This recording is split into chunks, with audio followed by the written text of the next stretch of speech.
Then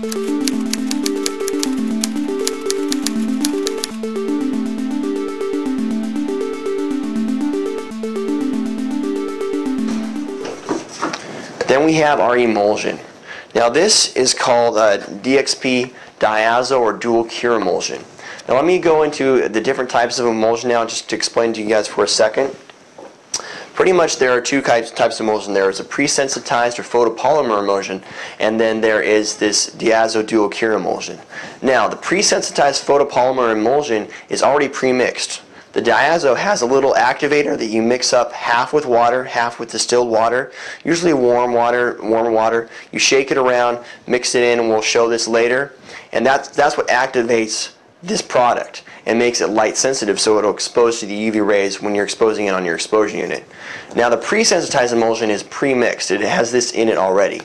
The problem is a lot of people think, okay, pre-mixed emulsion, it's going to work faster. It actually has a little bit longer shelf life. The pre-mixed emulsion lasts for about a year. This lasts for about 6 months, which is the actual industry leader on the shelf life of this emulsion. Most of the other dual cure emulsions will only last for about 3 months. But the problem is that even though that emulsion is pre-mixed, the exposure latitude times on that emulsion is very, very small. So that if you overexpose or underexpose an image, your images aren't going to come out. You're going to actually have very, very hard times washing them out. I remember when I was in the beginning of my screen printing process or screen printing career, I switched to using a photosensitive or a pre-sensitized emulsion because the company that I bought my supplies for ran out of this kind. And our exposure times had to be so exact that if you went overexposed for a second or underexposed for a second, our screens wouldn't come out. So we had a couple guys all together with different light sources coming in, and we all had to plug them in at the same time and then unplug them at the same time. It was just really kind of a pain. Using this emulsion, you can actually underexpose a little bit and overexpose a little bit, and it's going to be fine. Your exposure latitudes are going to be a little bit longer, like your exposure times. However, your screens are going to come out better. It's going to be easier product to work with, and we really recommend, especially for the beginners, and if you're not doing over 10 screens a day, this product works really good. It's a little bit cheaper, and it also is much, much more user-friendly. So you always want to use, until you get to be a big shop and have a very high powerful exposure unit, so you can expose the pre-sensitized emulsion and you can really calculate down and pinpoint your exposure times. You're always going to want to use a dual cure emulsion. Last product in this kit is just your spray adhesive. We'll talk about that later on the screen press itself. It actually what holds your t-shirts or your printing palettes or whatever you're printing down to the press so it doesn't move during the printing process.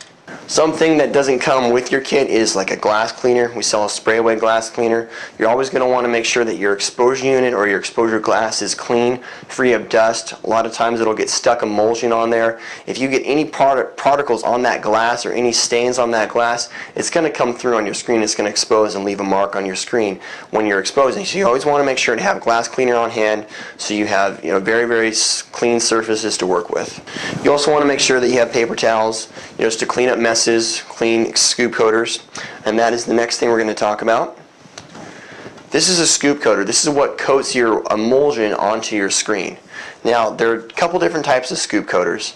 This is a dual edge scoop coater, so it has two coating edges. It has a thin coating edge and it has a thick coating edge.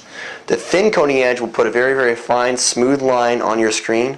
The thick edge will put much more emulsion on the screen, so that if you're doing like you want a very high density print, or you're doing maybe sometimes using heat transfers, which we'll talk about later, you use the thick edge. Most of the time for doing t-shirts and pretty much anything, you're going to use the thin or the sharp edge. This is the other type of scoop coater. It just has one sharp edge. So instead of having a sharp or a dull edge or a thin and a thick edge, this one just has one. It holds much less emulsion, and it's a little bit harder to hold in your hands. We definitely would recommend going with a dual edge scoop coater. They're actually much more effective. They hold more emulsion. They're going to last longer. It's nice because you can take the caps off and clean you can scrape out the emulsion so you don't waste any emulsion, and they're really easy to clean. These are all the basic products in our chemical starter kit, and most of the kits that we sell have these products in them for your screen preparation, exposure, and cleanup. A couple things I also wanted to touch on before we moved on and actually started showing some of these processes is that for different types of printing, different applications, and different types of inks, you're going to be using different types of emulsion. Now this emulsion, this is our DXP emulsion, it's going to be used for all your basic textile printing, all your plastisol inks. This is what you're going to use. If you're going to use water-based inks clean with water. So this is semi-water resistant, but if you're cleaning a lot of screens with water instead of using the 147, which is used with plastisol inks, it's actually going to break down you're going to lose your image. So we have a water-resistant emulsion that you're going to want to use if you're going to be using water-based inks. We definitely would recommend using plastisol inks. They're better to work with. They're more industrial grade. They last longer on the t-shirt, but some people have to use water-based inks for certain types of printing. So if you're going to be using water-based inks, you're going to want to use a water-based or water-safe emulsion. If you are using graphic inks, which we'll talk about later, if you're printing signs or stickers or on glass, metal, wood, you're going to want to use a graphic emulsion. Graphic inks have a lot stronger cleaners and they clean a lot different. So you're going to want to use a more solvent resistant emulsion so that this emulsion will actually work somewhat for if you're doing just a couple signs, but if you're printing a lot of signs through this emulsion, it's going to break down. So you're going to want to use a graphic emulsion if you are printing graphic inks. This is called our DCM emulsion. The DCM emulsion is actually a very good emulsion. It's also a dual cure emulsion, and it will work for graphic inks, and it will also work for textile inks. So if you're going to be printing both textile and graphic stuff, you're going to probably want to use this emulsion over the DXP because it's more versatile. Well, a couple more things about what you'll need in your darkroom. You're gonna want a forced air fan. Just a forced air fan. You can get one like this, or you can just get a box fan, get a big shop fan. This is what's going to be used to dry your screens. You're also going to want to make sure that your darkroom is very, very dust free. Now you don't want your darkroom to be in a shop where it has all dust coming in, because those dust particles will get in your screen, they'll create pinholes, they'll create marks on your screen, they'll get in your emulsion, and it'll just be a pain. So you want to make sure that your darkroom is cut off from all dust and like dirt and whatnot. You want to make sure it's very, very clean. Now there are just a few more things I want to talk to you guys about before we move on, and this is going to deal with your setting up your darkroom in different parts of the country. This is dealing with humidity control. Now emulsion is a water-based product, so it's almost 60-70% water. That means if you're in a very humid part of the country, when you're trying to dry your screens, the water needs to evaporate out of those screens. So if you're like in Arizona or California, or maybe up in the Midwest where it's not that humid, the North Midwest, your screens are going to dry very, very well because the water is going to evaporate quickly and fast out of the emulsion. Now if you're in a very, very wet part of the country, if you're a very humid part of the country like the South or maybe the Northwest, you might have some problems drying your screens. You might, even though you're drying your screens overnight, we would recommend drying your screens at least 6 hours.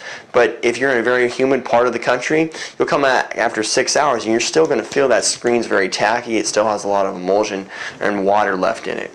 So we're going to want to maybe get a dehumidifier for your darkroom so that you keep your darkroom very, very dry. Your darkroom also likes to be a little bit warm, a little bit hot, but it has to be a dry hot. It cannot be a wet hot. So to cover that again, if you're in a humid part of the country, you're going to want to get a dehumidifier for your darkroom if possible, or if you don't have access to a dehumidifier, you're at least going to want to get a forced air fan, maybe a little heater to go with that.